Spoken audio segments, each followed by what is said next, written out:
Ya estamos en el episodio número 23 y en este episodio hemos quedado en hacer un paneo, una breve historia, una evolución de la deuda externa, la deuda contemporánea, que como todos sabemos se remonta a José Martínez de Oz, ¿es verdad, don Héctor?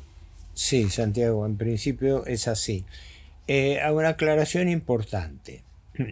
Mi fuerte no es la historia argentina, por desgracia, pero en cuanto a la historia económica, habría que separar dos grandes capítulos. Una es la deuda histórica que tuvo la Argentina durante todo su tiempo, que arranca con el famoso empréstito Baring de 1824, que se arrastra hasta comienzos del siglo XX y que después tiene una continuidad alternada hasta que, bueno, con altibajos y con distintas, digamos, variaciones, ¿no? Pero después viene lo que yo llamo y lo que más he estudiado, que es el periodo contemporáneo de la deuda, que arranca con el endeudamiento público bajo el gobierno del proceso militar, siendo Martínez de Oz ministro de Economía. Como decías vos, Sí. vamos a atacar ahora De y todos modos, en algún momento podemos decirle a la audiencia que vamos a hacer un episodio respecto del Baring Brothers, más adelante. ah, sí, Y bueno, no solamente Baring Brothers, los que fueron sí, episodios importantes y, de las renegociaciones de deuda del exactamente. Y esas 1857 hasta deudas la que crisis del siempre, 90, exactamente, siempre la Argentina tuvo alguna deuda, pero nunca que de la fue arrastre de magnitud, la primera. exactamente, pero nunca de la magnitud de la contemporánea que padecemos desde Martínez de Oz a la fecha. Sí, Así sí. que bueno, vamos a hacer una breve evolución de Sí, sí. esta deuda contemporánea. Después cada uno de estos capítulos eventualmente puede ameritar un programa especial, Lo pero vamos a hacer. lo que quiero es dar un panorama a los espectadores de cómo se llegó a esta situación. Porque nosotros en este momento, como lo hemos dicho, el stock de deuda pública de la Argentina, siempre medido en cabeza del gobierno central, es de unos 455 mil millones de dólares. ¿Cómo se llegó a esta situación? ¿Mm? Hemos visto la rareza de nuestros acreedores, pero para ir al grano, todos los gobiernos de los últimos 50 años se han lamentado de la herencia recibida en materia de deuda y todos la han aumentado. ¿Mm? ¿Cómo empieza esto? Cuando se produce el golpe militar de marzo del 1976, en ese momento la Argentina tenía una deuda pública externa, una deuda externa, que no hay que confundir deuda pública con deuda externa, de unos 9 mil millones de dólares. Las cifras varían. Martínez de Oz en uno de sus libros dice que eran 8.500, pero yo de las actas que fui a buscar del Banco Central, de las memorias y balance, me da que el Banco Central tenía registrado una deuda externa por 9.000 o 9.100 millones de dólares. Está bien, el valor del dólar también tuvo una variación, pero 9.000 millones, hoy estamos en 455.000. Siempre se habló de 7.000, ahora son 9.000. Por eso, yo en mi libro le dedico toda una explicación a esta controversia porque, pero yo lo único que puedo decir es, Martínez de Oz hablaba en su memoria de haber recibido una deuda de 8.500 millones, pero del Banco Central surge que era un poco más de 9.000. De todas maneras, de esos 9.000 millones de dólares de deuda que habría tenido de deuda pública el gobierno, deuda externa, deuda en moneda extranjera, 5.300 millones eran deuda pública.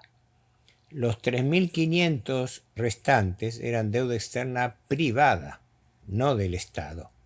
Empresas que tenían deudas en el exterior, porque existe una deuda privada también. Por eso la confusión que en otro momento lo voy a explicar entre deuda pública y deuda externa. Ojo a esa diferenciación porque no toda la deuda externa es pública, hay también deuda externa privada.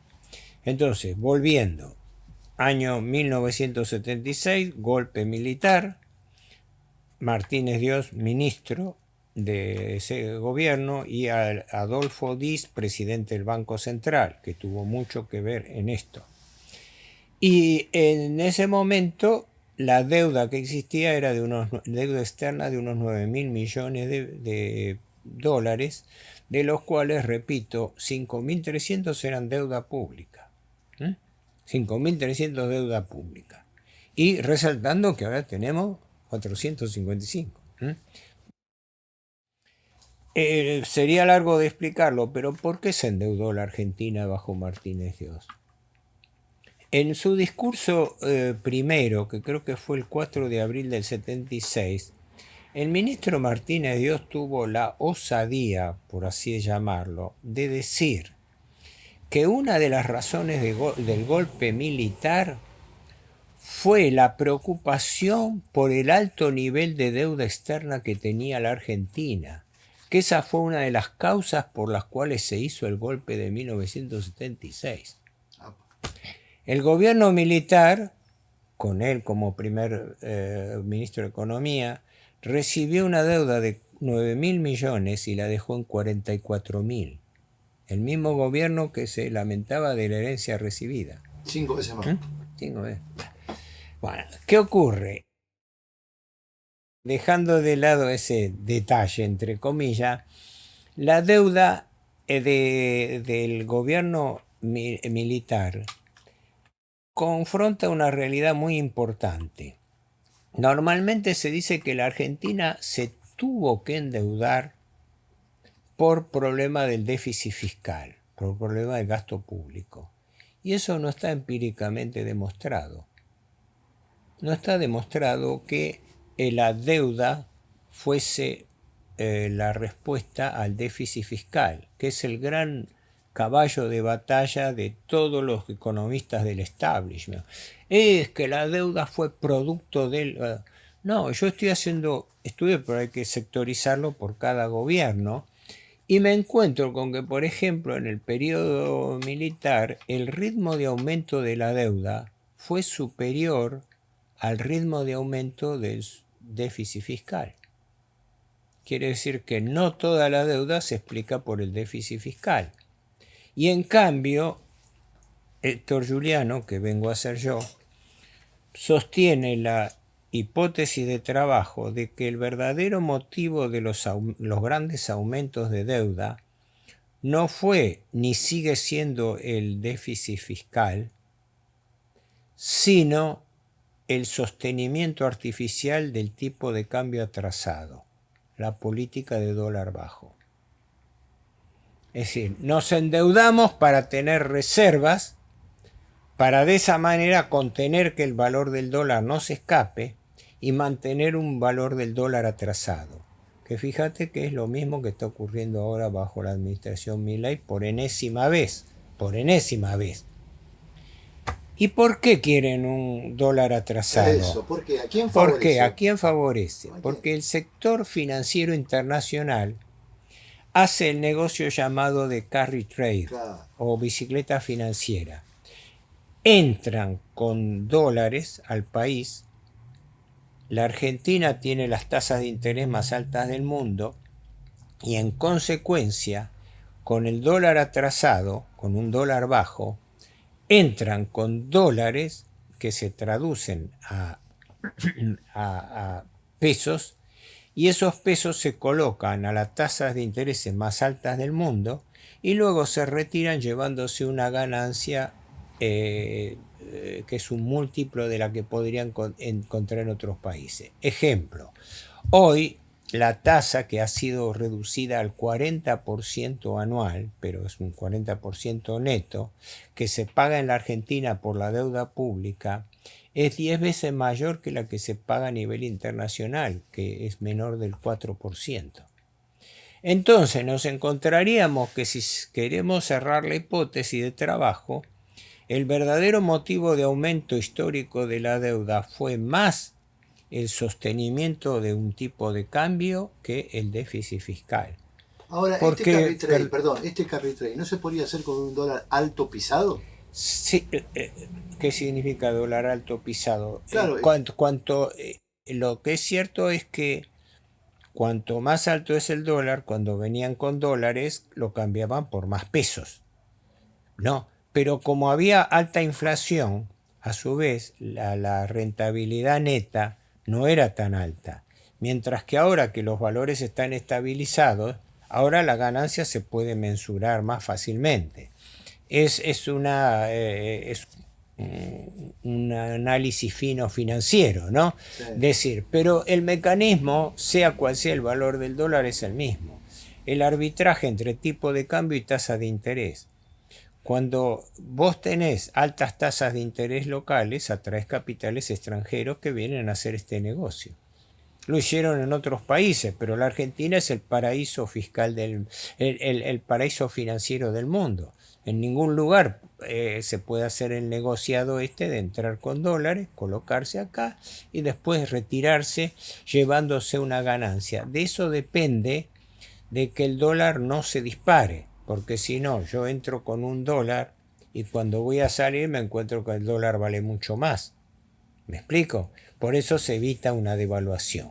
También el dólar bajo aporta al industricidio, porque la gente compra importado y destruye la producción nacional. En efecto, las consecuencias del dólar atrasado son nefastas para la balanza comercial porque abarata las importaciones de tal manera que es un subsidio a las importaciones y un castigo a las exportaciones. Por eso, esa fue la larga controversia que si querés en otro momento la hablamos más detalladamente, porque pues cada una de estas cosas es un capítulo que nos podemos quedar 2 días hablando, o por lo menos un día, ¿no? Claro. Pero voy a esto. Origen de la etapa contemporánea de deuda. La Argentina llevaba un nivel de endeudamiento, digámoslo así, manejable. Pero cuando asume Martínez Dios y los ministros que lo suceden, al momento que renuncia Martínez Dios en marzo del año 81, creo que la deuda era de 28.000 o 30.000 millones de dólares. Pero cuando termina el gobierno militar la deja en 44.000. Alemán, ¿no? Roberto Alemán fue el último ministro de Economía, sí. Pero antes había estado Sigó y además el doctor Cavallo estuvo en el Banco Central, después de Diez. Bueno, hubo una serie de personajes que actuaron en esto, porque siempre es lo mismo, como ocurre hoy, el tándem entre el Ministerio de Economía y el Banco Central. Y también ellos estatizan parte de la deuda privada. En efecto, ahí viene el tema clave que iba a mencionar. El tema es así. El gobierno militar, como es sabido, cae después de la derrota de Malvinas, ¿no? Y deja una herencia de 44.000 millones de dólares, de los cuales había una suma que a valores de hoy se estima entre 13.500, algunos dicen más de 15.000 millones, de deuda externa privada, que como el gobierno no tenía dólares, como hoy, garantizó. Y al garantizarla y no poder cumplir, tuvo que terminó estatizando esa deuda, que era privada, y pasó a ser pública. Concretamente, ahí se beneficiaron las grandes empresas que habían contratado seguros de cambio, que quiere decir que si el valor del dólar variaba, el que se tenía que hacer cargo de la diferencia era el gobierno. Y esa fue la famosa estatización de deuda que convalida el gobierno Alfonsín, siendo titular del Banco Central el doctor Machinea. Machinea fue el que le puso la firma final. El gobierno de Alfonsín, perdón, no había, recuerdo, yo era muy chico, pero había prometido en campaña revisar la deuda. Exacto. Y no lo hicieron porque gran parte de esta deuda privada eran empresas multinacionales. Chase Manhattan Bank, Banco de Boston. Era fundamentalmente un grupo de bancos que se entiende, porque nunca fue censado la deuda. ¿De quién era la deuda? Porque en ese momento era deuda denominativa, no estaba en títulos. Eran préstamos de consorcios bancarios, entre los cuales salían a relucir, en primer lugar, la banca Morgan, el Citibank, el Hanover Trust, el Continental Trust, el Banco Continental o Banco de San Francisco, una serie de bancos importantes. Y a su vez muchos le debían a sus casas matrices, con lo cual eran deudas un poco Además, sospechosas. gran parte de las deudas que se contrajeron efectivamente eran deudas sospechosas desde el punto de vista de que eran deudas contraídas por filiales locales con sus casas matrices, Claro. ¿no? Con lo cual había una serie de irregularidades pero el gobierno Alfonsín, cuando asume, desconoce su promesa de determinar qué parte de la deuda es legítima y qué parte no es. Pues cuando asume Alfonsín tenía como ministro de Economía al doctor Grispun, y como titular del Banco Central, que yo lo seguí bastante también a él, al doctor García Vázquez, ¿no? Y ambos estaban en una línea dura con respecto a la negociación de la deuda. Alfonsín asume en el 83 y en el 85, cuando la situación se había puesto muy tirante, lo vuela a Grispun y a García Vázquez, lo reemplaza por el equipo Surril, ministro de Economía, Machiné en el Banco Central, y es el que termina convalidando en nombre del gobierno democrático argentino la deuda, porque hasta entonces pesaba la guadaña contra los acreedores de la llamada deuda odiosa. La deuda odiosa, que quienes más la aplicaron y desarrollaron son autores norteamericanos, ¿no? Se considera deuda odiosa aquella que se contrae a despecho, digamos así, y en contra de los intereses del pueblo, ¿no? O contra el pueblo. Esto tiene una larga historia. Un día podemos hablar de qué es la deuda odiosa. El hijo de Alejandro Olmos Gaona, tiene un libro sobre eso, escrito muy bien desarrollado, pero el disparador no fue el único, había antecedentes. Fue la denuncia, el repudio de la deuda de Cuba de 1898, cuando Estados Unidos le mueve la guerra a España para tomar Cuba. Y entonces, cuando termina venciendo, con el pretexto de la independencia de Cuba, termina venciendo los intereses norteamericanos, que desde entonces tomaban Cuba como un territorio dentro de su influencia. En ese momento había una deuda que Cuba tenía con España, con su madre patria. Y entonces Estados Unidos desconoce esa deuda con el pretexto de la deuda odiosa, diciendo que esa deuda había servido para esclavizar al pueblo cubano, para imponerle condiciones y para financiar la guerra contra Estados Unidos. Eso mismo hizo el presidente Bush hijo con la deuda de Irak en 1993, creo que fue. No, en el 2003. Cuando Estados Unidos invade Irak con el pretexto de las armas químicas y biológicas de Saddam Hussein, que no existían, fue comprobado por las mismas comisiones norteamericanas, pero invade Irak.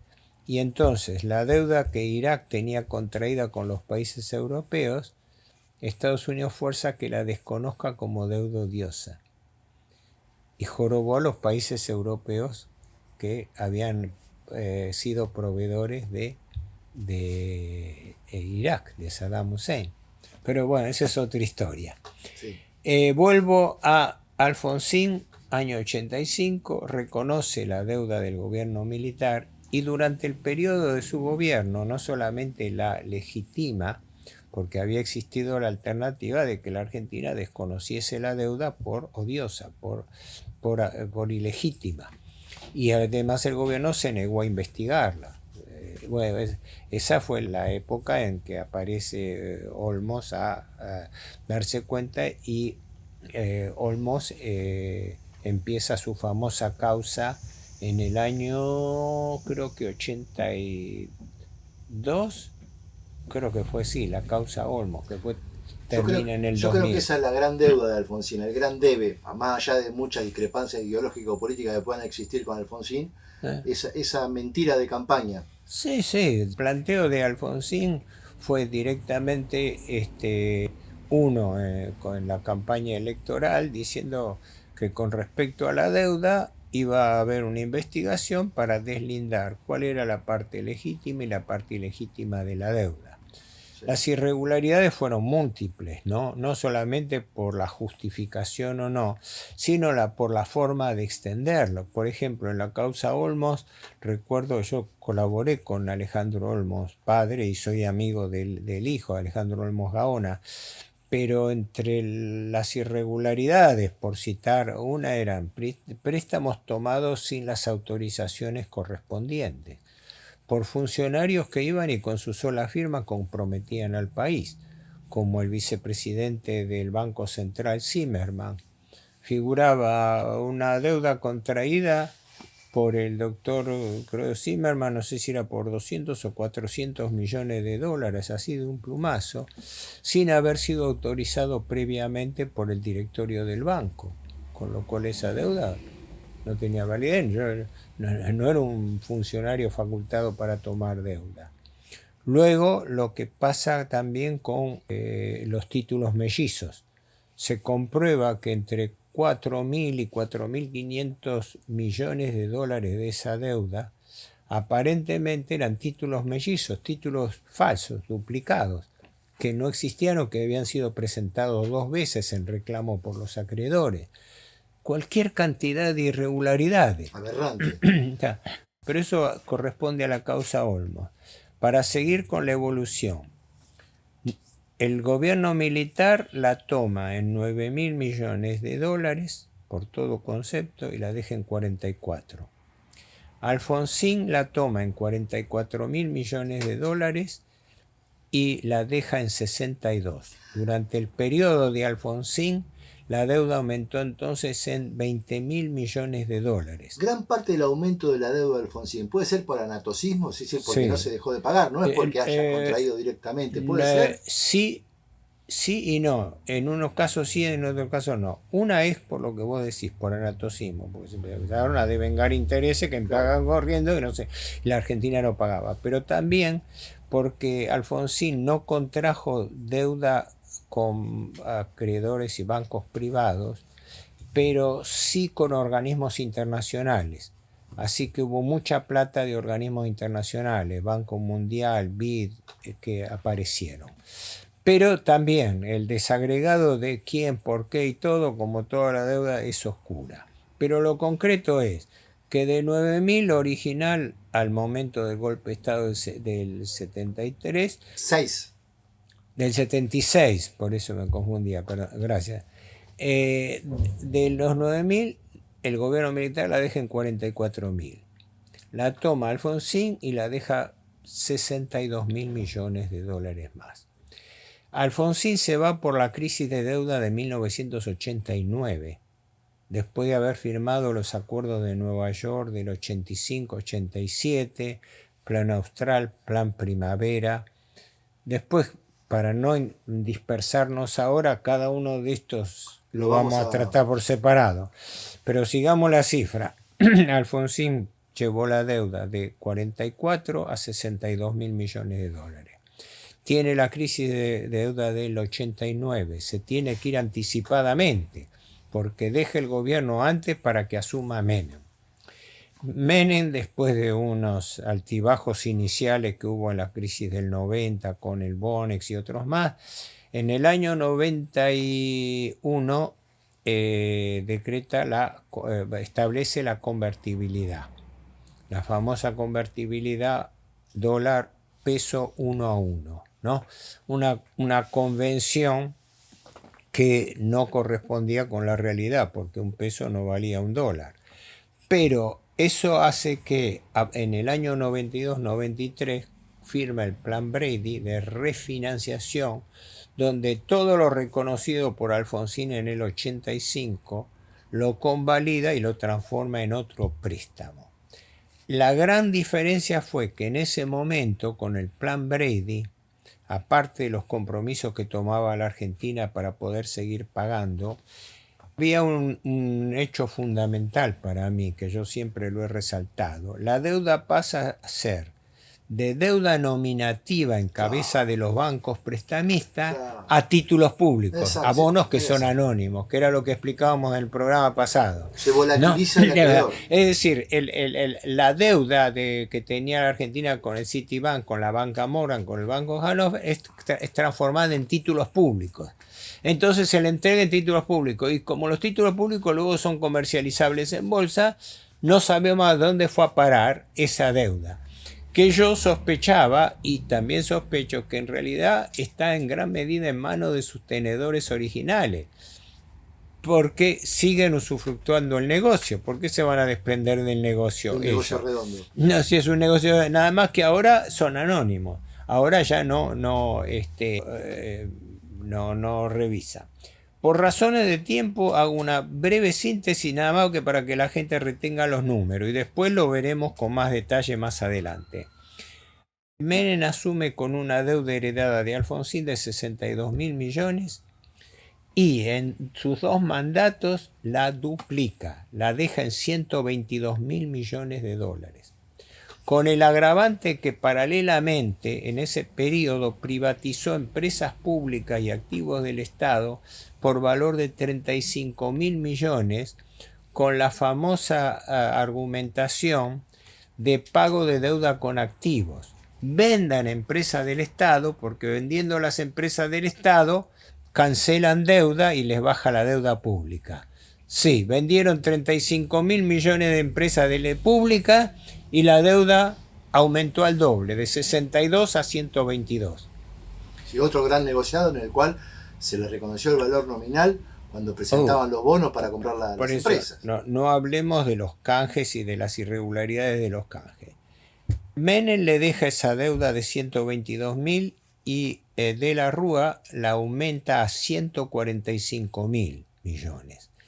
Y en el interín hubo un megacanje irregular, que fue el megacanje 2001. ¿No? Primero el blindaje y después el megacanje del primer trimestre del 2001, que fue un canje ruinoso directamente, y del cual después, pese a que hubo un juicio que piloteó mucho Mario Cafiero y antes también el doctor Lavaqué, pero el que lo siguió fundamentalmente fue Mario Cafiero, con quien yo tenía mucho trato, era muy amigo de él y un tipo que se jugó muy bien en este tema. Y de la Rúa él la deja en 145.000 millones.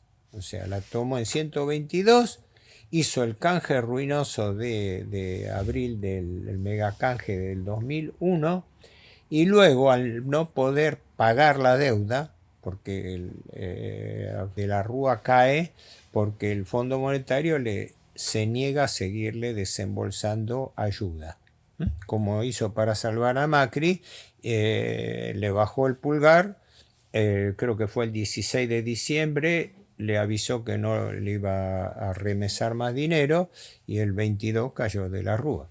O sea, los gobiernos se sostenían según su adhesión y su dependencia de la deuda externa. De esa deuda de 145.000 millones viene el periodo del gobierno Duhalde, donde prácticamente la deuda no aumenta su valor, pero sí potencialmente. ¿Por qué? Porque viene la controversia si los intereses se siguen devengando o no.